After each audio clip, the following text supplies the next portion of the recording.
আমিনুল ইসলাম বুলবুল মাত্র 72 ঘন্টার ভিতরে সবকিছু চেঞ্জ করে দিয়েছেন। সাকিব হাসান আবারও মাঠে ফিরছে। অপরদিকে দেখুন মাশরাফি পাচ্ছে কোনো বোর্ডের দায়িত্ব, তামিম ইকবাল আবার মাঠে ফিরবে। আমিনুল ইসলাম এই কথাটা বলেছে। অপরদিকে দেখুন বাংলাদেশ ক্রিকেটের অবস্থা একেবারে খারাপ হয়ে গেছে। বাংলাদেশ ক্রিকেট এখন যদি ঠিক না করা যায় তাহলেই বাংলাদেশ ক্রিকেট একেবারে নিষিদ্ধ হয়ে যেতে পারে। আইসিসি থেকে এই সংবাদটা পাওয়া গেছে। তার জন্য এখন দেখুন বাংলাদেশ ক্রিকেট এখন আগের জায়গায় নিয়ে যেতে হলে তাহলে এই বাংলাদেশ ক্রিকেটে 3জন মানুষ প্রয়োজন। তাদের নাম হচ্ছে সাকিব হাসান, মাশরাফি, তামিম ইকবাল। এদের ছাড়া বাংলাদেশ ক্রিকেট গঠন করা একেবারে অসম্ভব।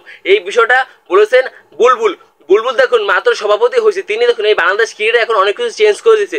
বাংলাদেশের এখন অনেক মানুষ এখন অনেক পদ হারিয়ে ফেলেছে। আর দেখুন মাহমুদুল্লাহ রিয়াদ বলে কোনো দায়িত্ব পাবে। দেখুন মাহমুদুল্লাহ রিয়াদ আমাদের বাংলাদেশে একজন বড় ক্রিকেটার, তিনি এখন আমাদের ক্রিকেটে নেই বলতেই চলে। দেখুন বাংলাদেশ ক্রিকেটে এখন দেখুন মাহমুদুল্লাহ নেই, মুশফিকুর রহমান নেই, তাদের সাথে বাংলাদেশ ক্রিকেট একেবারে অচল। তারা একজন হাইডের ব্যাটসম্যান। অপরদিকে দেখুন বাংলাদেশ ক্রিকেটে এখন বোলারদের নিয়ে এখন কাছারে যেতে হবে। দেখুন মুস্তাফিজুর রহমান, নাহিদ রানা এদের ভাই নিয়ে কিছু করতে হবে। তাহলে দেখুন মেহেদী হাসান মিরাজকে আমাদের ভালো মতন গঠন করতে হবে। সাকিব হাসানের মতন দেখুন বাংলাদেশ ক্রিকেটের বর্তমানে সেরা একজন অলরাউন্ডার হচ্ছে সাকিব হাসান।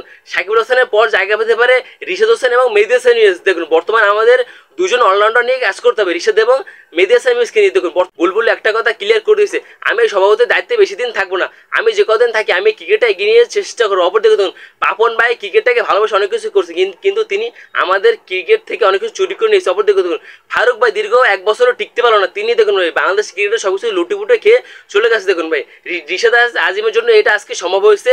দেখুন আজকে ফারুকটা বিদায় নিয়েছে। আর দেখুন ফারুকের জায়গায় এখন সভাপতির দায়িত্ব পেয়েছে আমিনুল ইসলাম বুলবুল।